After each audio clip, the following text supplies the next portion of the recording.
Hi, my name is Raida Siddiqui, and I'm really excited to be sharing the champagne case with you today.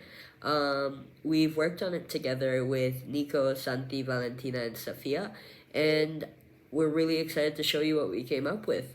My friend Nico is going to be taking it from here. Hello, Professor. Now, the content of our presentation is divided into different parts. First of all, we're going to talk about the parties and what are the facts and issues at stake. Later on, Rajida is in charge of mentioning the applicable law, jurisdiction, and court where the case was heard, including if there has been several instances. Now, Safia will guide you into the arguments put forward by the claimant and the defendant, while then Santi will further on mention the legal analysis of the facts in the light of the applicable law. And lastly, to conclude, Valentina will wrap up everything with the ruling and our own conclusions. So in case C393/16, the parties involved were the Comité Interprofessionnel du Vin de Champagne, CIVC, an association of champagne producers, and Aldi sued Daintel St. Lumes and Company, which is a major retail chain. Now, the case centered around Aldi's use of the protected designation of origin, PDO, champagne, in the name of a frozen product they distributed, specifically called Champagner Sorbet. Now, the main issue at stake was whether this use of the champagne PDO in the product name infringed the PDO's protection under EU law. Now, a quick reminder, what is PDO? Protected Denomination of Origin. The CIVC later argued that Aldi's product name infringed under PDO champagne, while Aldi contended that their use of the term was legitimate as the product contained champagne as an essential ingredient and was known to the public under that name. Now, the case raised questions about the scope of protection for PDOs and the conditions under which a PDO can be used in the naming of products that contain an ingredient corresponding to the PDO's specification. Alright, so Nico just went over the facts of the case, and I'm going to be talking about the jurisdiction and the multiple courts at which this case had been heard. So, basically, an association of champagne producers, Comité de Interprofessional du Vin de Champagne, had brought proceedings before the regional court in Munich against this use of the labeling of champagne within the sorbet.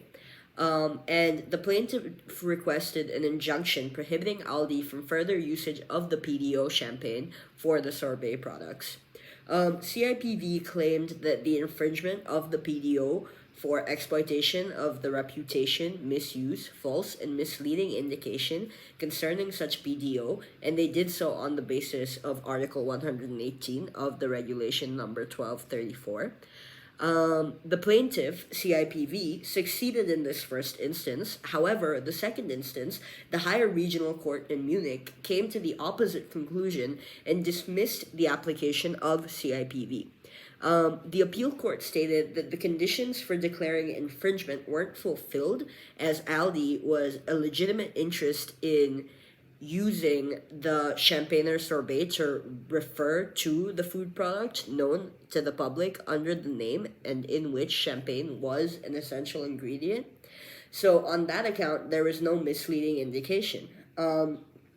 CIPV then lodged an appeal on a point of law before the Federal Court of Justice, known as the BGH. The BGH stayed the proceedings and referred the case to the CJEU for a preliminary ruling, and the Court of Justice of the EU had to clarify the conditions under which it would be in compliance with European Union law for the producer to use the PDO term champagne for products that aren't like that aren't really champagne but only contain a certain percentage of champagne.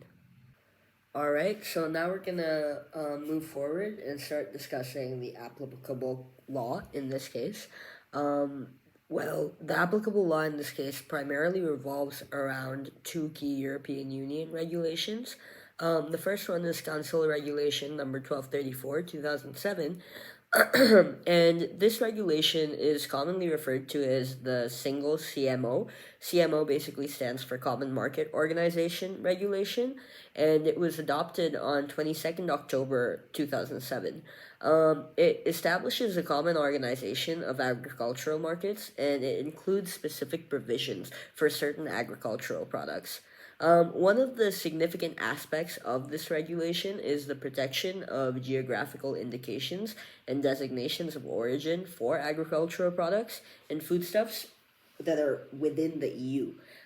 It sets out rules and criteria for recognizing and protecting these geographical indications, and it ensures that products with specific regional ties are safeguarded from misleading use. Another regulation is regulation number 1308, 2013.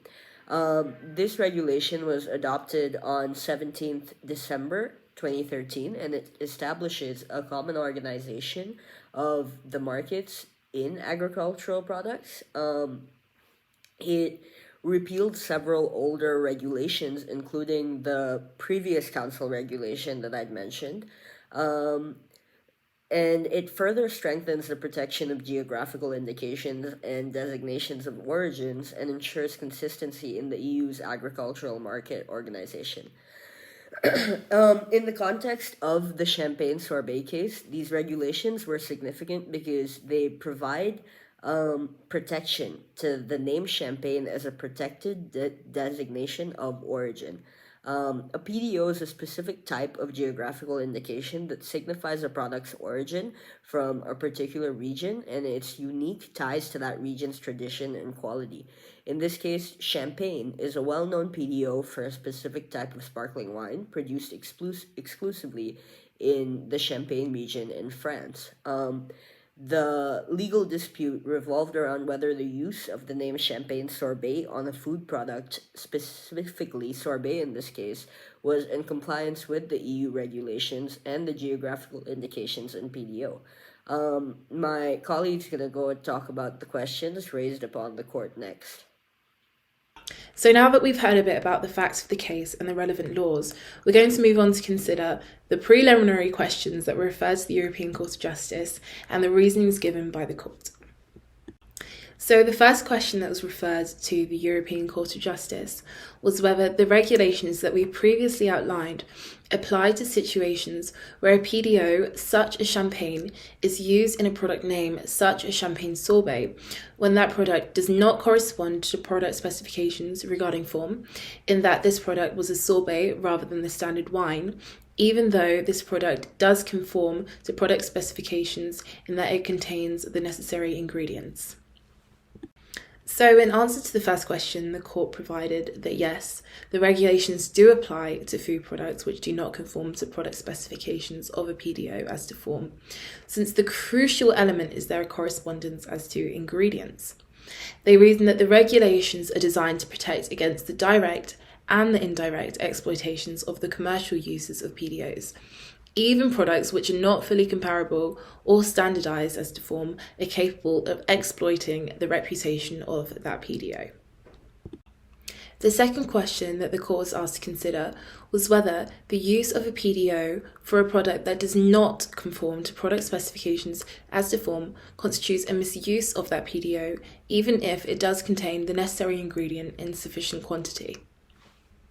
In answer to question 2, the courts provided that yes, the use of a PDO for a food product which does not meet product requirements as to form, despite containing sufficient quantities of the necessary ingredient corresponding to the PDO, may be considered a misuse of that PDO. The courts emphasised that a key factor in this determination would be qualitative, whether the food product, in this case Champagne sorbet, has as one of its essential characteristics a taste primarily attributable to the ingredient protected by the PDO. So in this case, whether the Champagne sorbet tasted like champagne. If the taste of the food product is attributable to anything else, or the use of the PDO is misleading in the title of the product, it may be considered an unfair use that takes advantage of the reputation of that PDO. In response to the third question, the European Court of Justice reasoning center on the interpretation of regulations related to protected designations of origin, PDOs, in the context of products that incorporate these PDOs in their names but don't fully adhere to the PDO's product specifications. The court concluded that using a PDO as part of a product name, like champagne sorbet, does not automatically constitute misuse, imitation, or evocation under the regulations. This ruling was premised on the understanding that if the product genuinely contains an ingredient corresponding to the PDO, and if the use of the PDO in the product name openly claims a gustatory quality connected to that PDO, then it does not amount to misuse, imitation, or evocation under the regulations. Concerning the fourth question, the court dealt with the applicability of regulations to false or misleading indications. The court interpreted that regulations under discussion are applicable to both false or misleading indications regarding the geographical origin of the product and those relating to the nature or essential qualities of the product, such as its taste. This interpretation suggests that if a product like champagne sorbet did not predominantly taste of champagne, despite using champagne in its name, it could be considered as providing a false or misleading indication about its essential qualities, thus falling under the prohibitions of the regulations. The court's ruling in these matters reflect a nuanced approach to the protection of PDOs. The decisions balance the need to safeguard the integrity and reputation of PDOs while allowing for their legitimate use in cases where the PDO genuinely contributes to the characteristics of the product. These interpretations aim to ensure that the use of PDOs in product names does not mislead consumers or unfairly exploit the reputation of the PDOs, thereby maintaining a consumer trust and protecting the rights of producers who adhere to the PDO specifications. In the landmark case of Comité Interprofessionnel du Vin de Champagne versus Aldi Sud, the European Court of Justice delivered a nuanced ruling concerning protected designations of origin, or PDOs. The court clarified that regulations concerning protected designations of origin cover situations where a PDO, like champagne, is used in the name of a food product, such as Champagne sorbet, even if the product does not meet the PDO specification but includes an ingredient that does. It was ruled that using a PDO in the product name constitutes exploitation of the PDO's reputation if the product does not primarily taste like the ingredient that complies with the PDO specifications. The court determined that this use of a PDO does not amount to misuse, imitation, or evocation as per the relevant regulations. The ruling also clarified the regulations apply to misleading indications about both the geographical origin and the essential qualities of the product.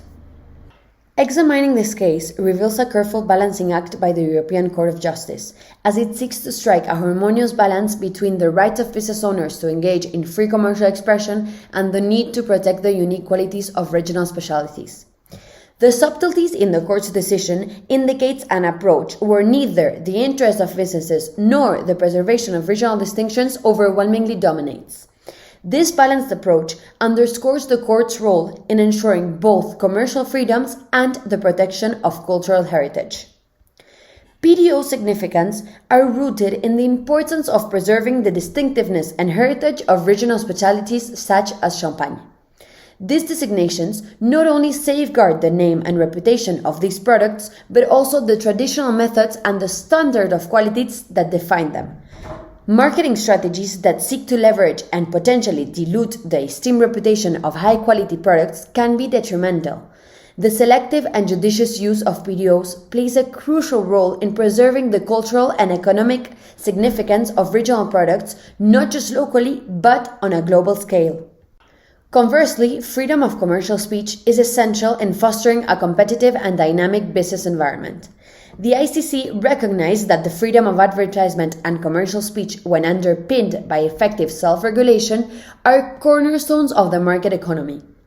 This freedom allows businesses to showcase the unique attributes and benefits of their products effectively according to to what they feel appeals to consumers. This provides incentive to differentiate products, which spurs competition.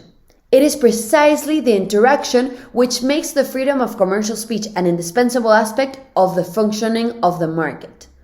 So, to conclude, I would like to finish by questioning us the following. How might this ruling influence future legal interpretations and applications of PDOs in the evolving landscape of global commerce and consumer preferences?